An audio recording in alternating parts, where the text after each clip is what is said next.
My husband, 35M, and I, 35F, have been together for 7 years and married for 5. He has 2 older brothers with whom he isn't particularly close to. The one person he is very close to is his cousin, Aaron.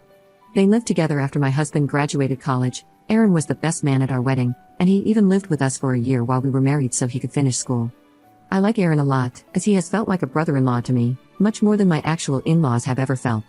These past 3 years have been rough for my husband and I. Between COVID, there was a point where both of our fathers were in terrible health, and we've also dealt with infertility issues, and sadly, in July, we lost our baby at 34 weeks pregnant due to complications. Aaron has been there for us throughout all of that. He is probably the person my husband can lean on the most for support.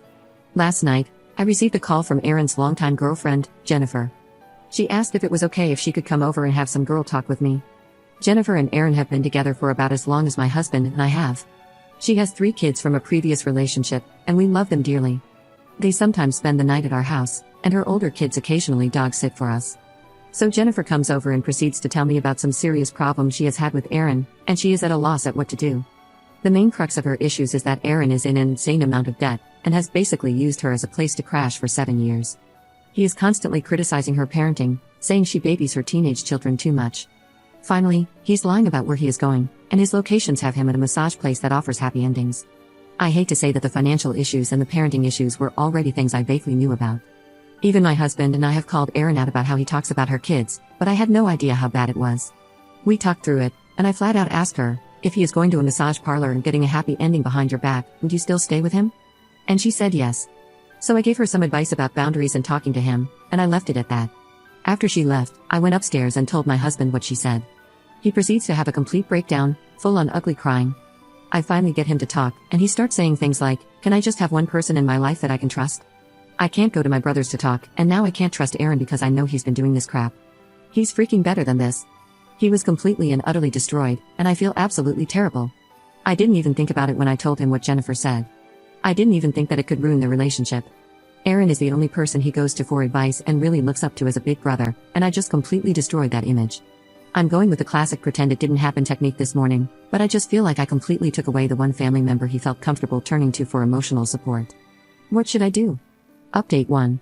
I don't have much of an update on Jennifer and Aaron, other than they are broken up, but my husband and I have heard that like 20 times before and don't really buy it.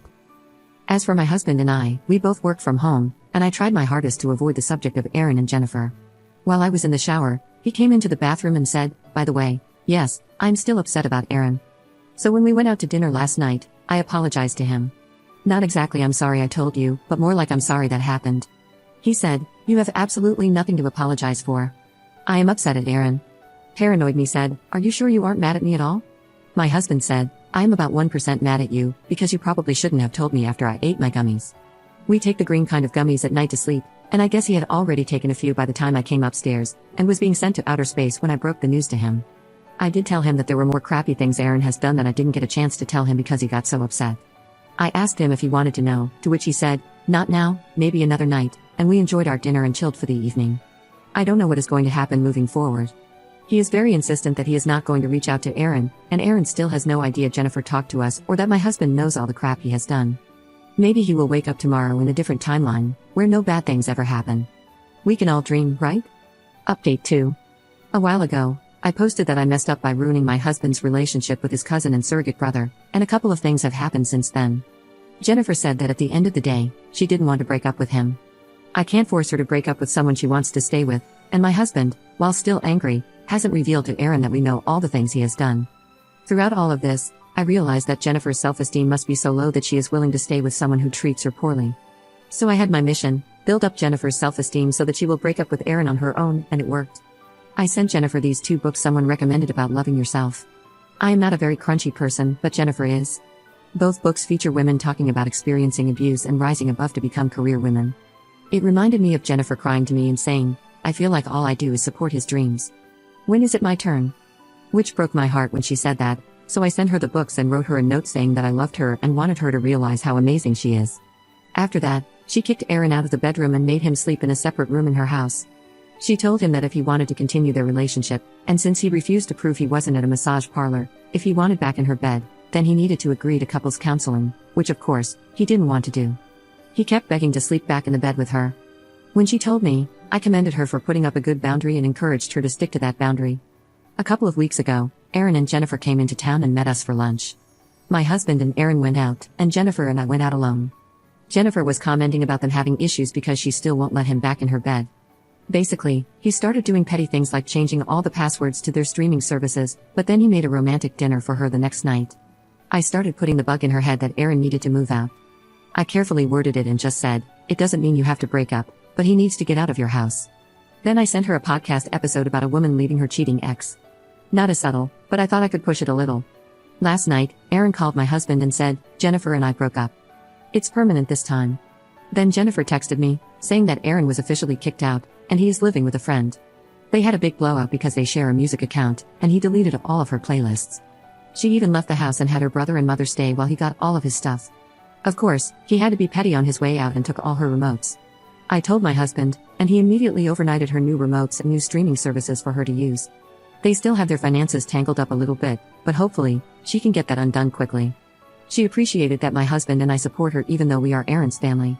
She is really hoping my husband can help Aaron get his act together.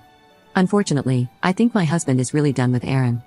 We've been going through our own grief counseling and issues with my family, and he just doesn't have room for Aaron's BS.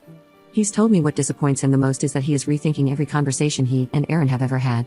At my husband's bachelor party, Aaron went missing for an hour. He told us and Jennifer that it was because he couldn't find his car. Now, knowing everything we know, he was probably paying someone for services. He told us Jennifer asked him to buy a van when they first started dating so they had enough room for the 3 kids, but Jennifer never asked him to do that. He just showed up with a van and his stuff, and moved his crap in.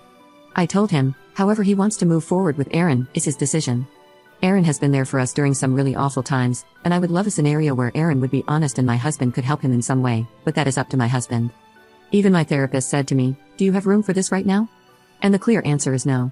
I do hope at the end of the day this breakup is permanent, and I really hope Aaron and Jennifer stay single for a while.